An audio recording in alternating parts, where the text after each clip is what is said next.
eu lembro uma vez, eu sou repetitivo, irmãos, porque tem que ser, né? Um filho do diabo chegou para mim e falou para mim: Samuel, pastor Samuel, você está morto. Como assim?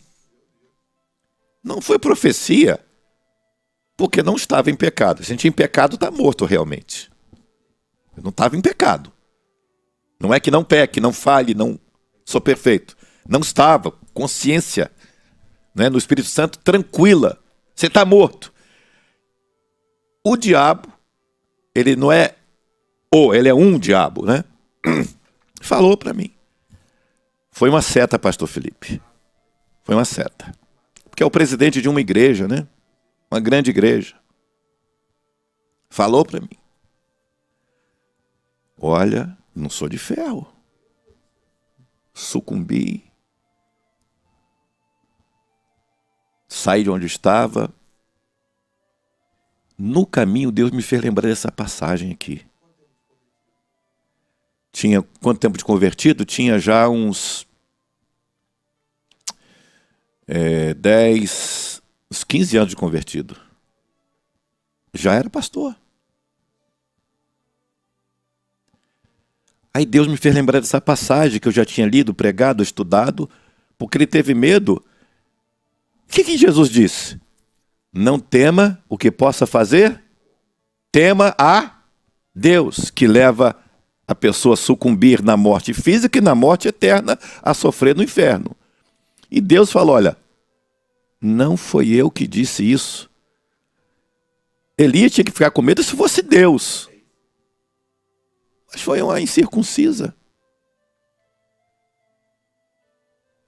Aliás, Elias, pelo menos no registro da Bíblia, foi o primeiro homem que foi usado por Deus para a ressurreição de uma vida. Se teve antes, a Bíblia não registra. A Bíblia diz que o primeiro, né, relato escriturístico, que através dele uma vida foi ressuscitada, morreu, ressuscitou, através dele foi Elias. Você veja a fé. A autoridade, a ousadia, a intrepidez, a comunhão com Deus, falava com Deus. Falou com Deus, usa para a ressurreição, usado, e agora está medo de um incircuncisa. Quando fala em mulher não circuncidava-se, não é? Fala em circuncisa de coração, tá, igreja? Que era só o prepúcio masculino que era circuncidado, né? Só para que os irmãos entendam. Então ele teve medo como não deveria ter.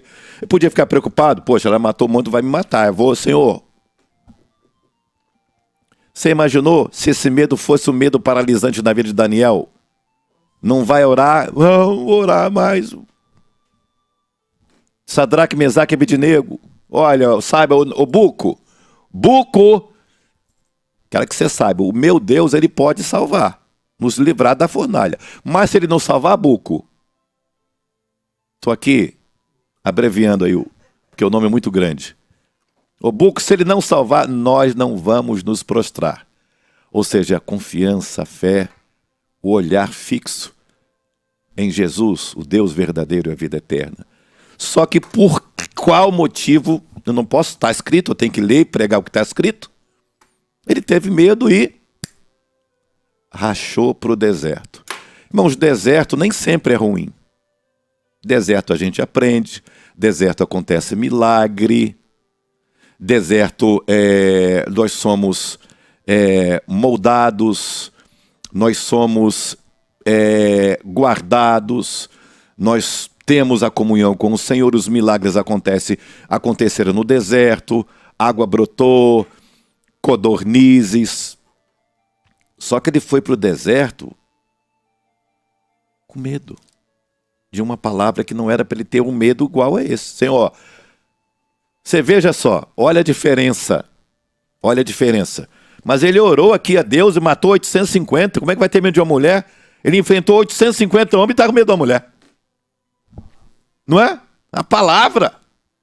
Aí eu vejo Atos 4:31, João e Pedro e João, pregando, ensinando Jesus aos mestres da lei, ao sinédrio. Eles estavam sendo ameaçados de morte também. Pedro e João oraram: Senhor, olha para as suas ameaças e nos dê condição e coragem para pregar a tua palavra. Eita glória, a diferença está aí. Não é que Elias era carnal, não, ele passou por um processo que não era para passar. Ele viu com os olhos que não era para ver com os olhos que ele estava vendo. O ouvido não era para ouvir com aquele ouvido que ele ouviu. Então, eu posso dizer que ele tinha ali um problema, mas não do tamanho que ele pensou. Não ao ponto de se isolar. Não ao ponto de ficar depressivo. Não ao ponto de abandonar o seu moço, o seu ajudante, imagine. A questão do testemunho também, irmãos. Você que é pastor, se você for frouxo, qual o testemunho que você vai dar para os seus seguidores? Para os seus discipulados? Para os obreiros? Para o rebanho? Ele tinha um moço. Elias teve medo, correu para salvar sua vida. Quando chegou a Berseba, que pertence a Judá, deixou ali o seu ajudante, o seu discípulo. Não era para ele ter deixado. Não era para ele ter se isolado. Não era para se deixar, permitir que aquele moço podia ajudá-lo. Então, quando a pessoa vê sozinho, toma decisões sozinhas, e aqui não era para ele ter feito isso. Se fosse para ele ter feito isso, Deus não ia lá chamar ele do deserto. O que está fazendo aí? O que você está fazendo aí? É para você estar aí? Foi para cá, o que você está fazendo aí, rapaz? Então foi uma decisão errada, falha, equivocada. Eu já falo para você, você tem problema? Bem-vindo. Bem-vindo aos problemas. Irmãos, nós estamos passando esses problemas no mundo inteiro. Você não sabe o tamanho de problema que temos para enfrentar. E vamos enfrentar, e temos que enfrentar. Agora, isso vai sucumbir à minha fé? Eu vou ter medo de um pangaré que não teme a Deus, incircunciso? Faça igual Davi. Quem é esse incircunciso que afronta o Deus vivo, o Deus de Israel? Era um Golias, um gigante. Então eu quero dizer que você é forte, você é usado por Deus, você que tem dons do Espírito Santo de Deus, você que foi usado por Deus para converter vidas, para fazer milagres e maravilhas, você não está imune também a situações como Elias teve, de ter um medo paralisante, sufocante, estrangulante. Mas Deus diz para você, o que você está fazendo aí? O que você está fazendo? Por que você deixou a congregação, seu moço, seus irmãos? Qual foi a ameaça? Tem gente por pensar em ficar desempregado, paralisa. Ah, o país está em crise econômica. Ih, meu Deus, já era. Cada um tem o seu medo. Cada um tem o seu medo, ou os seus medos. Ah, eu não sei se o meu marido vai me amar, não sei se vai dar. Aí já paralisa, ou seja, o problema não aconteceu. Às vezes Deus avisa, não é que vai acontecer, é para você estar preparado, para que não ocorra, para que você o busque, para que você dependa dele, para que você ore, para que você jejue. E não é um jargão, a palavra final sempre vai ser de Deus. Jezabel falou, ó, você vai morrer amanhã. Aconteceu? Não.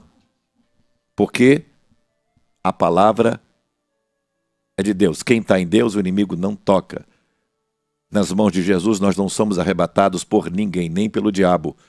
João capítulo 10, 27 e 28. Qual o medo que você está?